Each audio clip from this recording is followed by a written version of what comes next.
Garten of Banban is a game akin to that mascot horror genre that is immensely popular on the internet. I've touched upon the subject before in the past, but I always find myself coming back to that side of internet culture, and with that I find myself coming across more and more games coming out, including Garten of Banban here. While the game looks decent at a first glance, the Steam reviews caught my eye, so I decided to take a deeper look into this title to see what exactly is going on here. Shout out to the Patreon members like I always do, and if you'd like to support the channel yourself, you can check out the link below. With that being said, let's see just what exactly is up with this game and why a bunch of people in the mascot horror market are talking about it.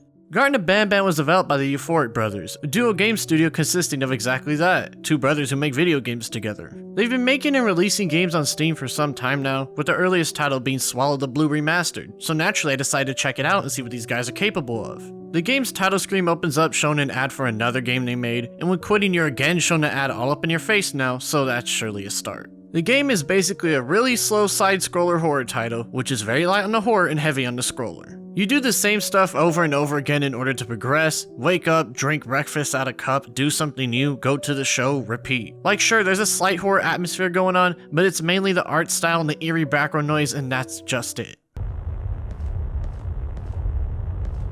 I genuinely can't explain the story to this game because there barely is any story. It's just like, ooh, spooky atmosphere and spooky hotel and random weird things, ooh, and that's it. Like, weird imagery is cool and all, but when there's no reason for it to be there or no explanation for why it's there, it just confuses the player and takes them out of the experience. The game was such a slog to play, though thankfully free, and the end credits say it was actually only one of the brothers that made it, so cool I guess. Also in the Steam reviews, people would complain about the game crashing in a certain room, and the developer would say this was purposeful, but I never found the room in question, so maybe it was taken out or I just missed it. Either way, Swallow the Blue is not a good game, but given it's the first one made only by one brother, I ain't judging too hard just yet. Since we're advertised their newest title before the release of Garten of Banban, I figure we jump right into that and see what's up there. Egghead Gumpty is a game where an egg chases you through some sort of school, and this story is basically some dude telling you to find his daughter in this building.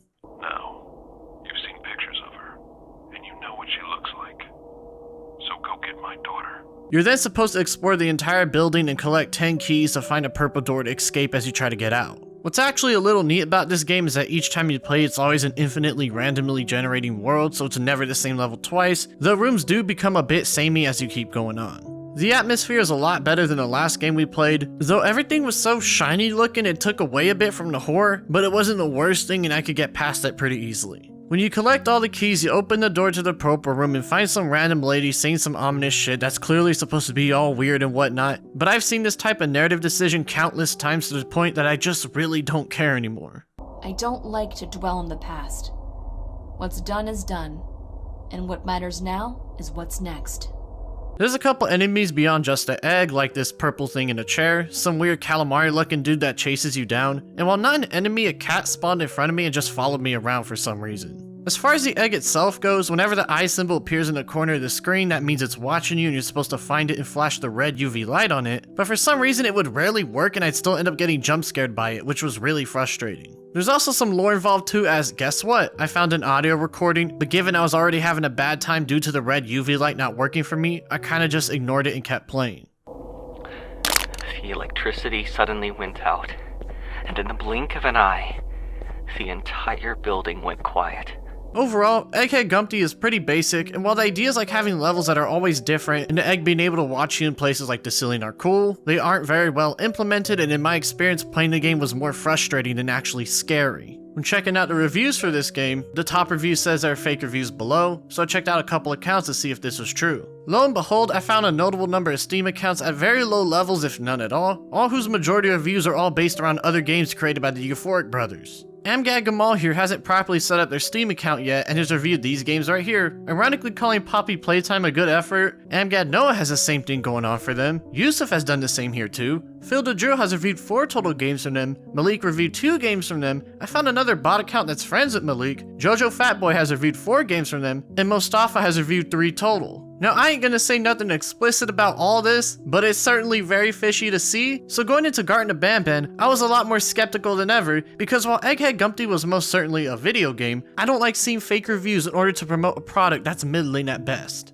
Now that we've seen how far this brother duo has come, it's time to check out their magnum opus that is Garten of Banban, released on January 6, 2023. The game starts you off in the lobby of a kindergarten with the dim lights and liminal design to try and give off a spooky atmosphere. You pick up a remote control and start to fly around a drone, opening the front door as a pink bird creature named Opila Bird watches you from afar. You then explore the kindergarten a bit, going to a nearby room, picking up a key card in order to enter the playground, where Opila is now sitting down near the entrance to the ball pit. You then explore the playground, running around all over the place in order to find and feed her 6 of her own eggs to get something from her. After feeding her the eggs, she gives you a key card, and you use that key card to get a hammer, which you use to take down the wooden planks to the ball pit. After slowly making your way across the chasm to hell to the next side on a chairlift system, you complete a color matching puzzle in order to obtain the next key card. However, Opila makes her way slowly towards you on the chairlift, and you're forced to press a button and escape on these new wooden platforms and send her back down to the ball pit below. Now in the main office, you hit a button in order to find a secret lift, and after going down, you're attacked by the big green creature named Jumbo Josh, finishing the game and already being advertised to wishlist the sequel. As you can tell, this game is trying to replicate that same vibe going on with Poppy Playtime, but instead of being made by a group of shitty people who are actually pretty good at what they do, it's just made by 2 brothers.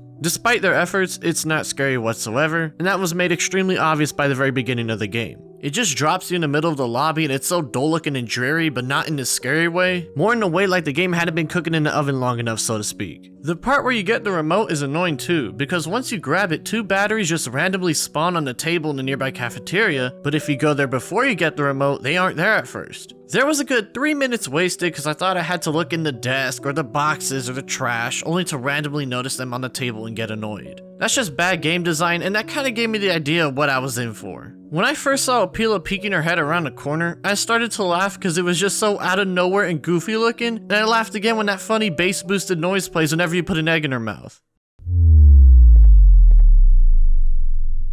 The puzzle itself isn't anything crazy, just pick up the eggs and give them to her. No crazy weirdness going on, no super dark or cool looking room to be in, just a plain old fetch quest in the playground. The drone you get honestly isn't the worst, it's just so basic and boring, and the buttons you press take you out of the experience as they don't fit the kindergarten theme at all. There's also this part where you use the drone to break glass to get to a button, but it doesn't make sense to even have it there because you end up pressing the drone button twice, and it feels like a waste of my time. I can understand this being a teaching moment for the player if they had to deal with more glass in the game, but that's the only time you ever see it, so what's the point of even implementing it in the first place? Y'all better not tell me that more glass was cut in the game either, because if you want to go down that route, the game itself should have been cut. The chairlift and color puzzle section in the ball pit thankfully wasn't annoying for me because I remembered the characters' colors, but I can see many people getting extremely annoyed having to take the chairlift back, look at all the colors to all the characters, and come back again. The worst part isn't even all this setup. The worst part is that the game just ends when it feels like you're starting to actually go somewhere down the power lift, and I honestly have no idea why, other than the brothers wanted to get the game out as soon as possible. Overall, Garten of Banban is just some really short, half-baked Poppy Playtime ripoff with very little inspiration going on here, very little atmosphere, and a gameplay loop that is literally just clicking E and a right click for the drone to smack itself into a button.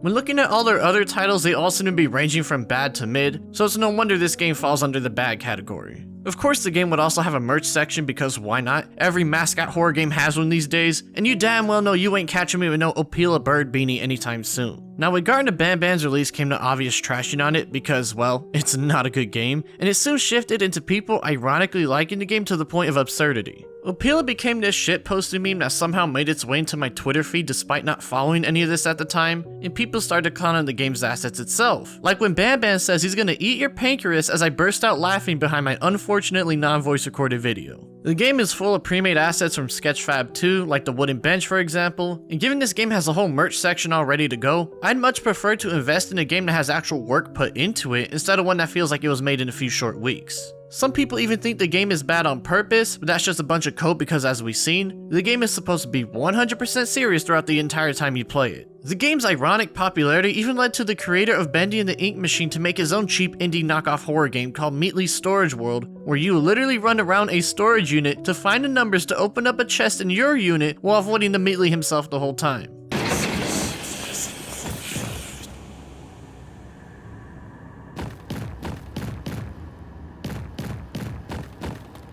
This game takes the piss out of the current indie horror market by including things like a giant merch button at the menu screen, ketchup on the floor specifically spelling it out as such, a bunch of super secret notes full of super secret things that you read, and an ending that tells people to pre-order the part 2 that will never come out. The running animation and jump scare itself are goofy as hell too. This game pulled no punches when taking the piss out of the Mascot horror market and is unironically more enjoyable than Garten of Banban specifically because of its satirical nature. Garten of Banban is clearly a bad game and basically the generic brand Poppy Playtime knockoff, so I decided to check out the Euphoric Brothers YouTube channel for any insight on them too, and that's when I found some interesting stuff. In their video talking about how the game idea came to them, one of them states that they're both in university right now.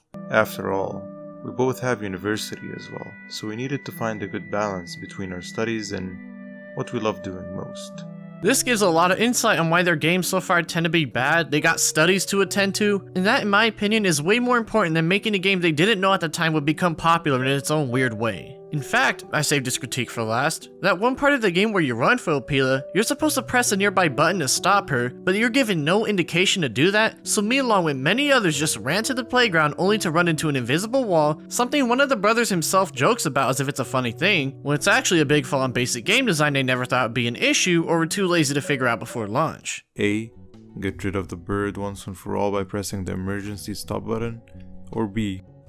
Run into an invisible wall while trying to escape and die a gruesome death. In hindsight, I'm sure they would have tried much harder with the game if they would have expected the publicity it got, but nothing can be done about that other than hoping the second game is decent at the very least. There seems to be this weird semi-serious community now too, as well-known gameplay channel Rasbowski has made a handful of videos on the game getting a shit ton of views in the process, so clearly the demand is there, but whether it's genuine interest or not is up for the Euphoric Brothers to decide on when making their next choice. From what I can tell, there is that small interest from little kids, but then again that could just be the little kids watching their favorite Let's Play YouTuber playing a hot game and then forgetting about it in the next few weeks. Maybe they'll be able to find a market for this game somehow down the line, but until then, it's just some weird bad ironic shitpost type of game to everyone who's played it so far. Garten of Banban represents everything that's currently wrong with the Mascot horror market. Poppy Playtime was the writing on the wall for what was to come, and this game is what came, as it's a very bland, dull, and boring game throughout. People used to count on the games that weren't even functional, but it's gotten to the point where they are functional now. They just have no spirit going on, it feels like a cheap grab for attention and money. This game doesn't have that personal feel to it, like a game that was a passion project that while bad is still respectable in its own weird way. It's just another cheap game trying to enter an easily impressionable market, and it's gotten so bad that creators in said market are poking fun at themselves now, because to be frank, it seems the genre has begun to peak. You can only write a decent lore-driven game like the Five Nights at Freddy's franchise so many times before each brand new franchise that comes out feels like a cheap ripoff, because the running theme with this market is throwing shit at the wall until it sticks, or keep throwing because you have the money to keep doing so. That's what the current state of the Mascot horror and indie horror market, now that I think about it, is like these days. Cheap horror games made to cash in as quickly as possible in a child audience, with the actual soul of the franchise barely existing, if not existing at all. I like this genre and the communities that came from this side of gaming and the internet in general. It's always held this small little place in my heart despite my taste mainly being in first-person shooters. But at times like this, when looking at the current iteration of how things are going, I can't help but have this weird depressing feeling like it's the beginning of the end.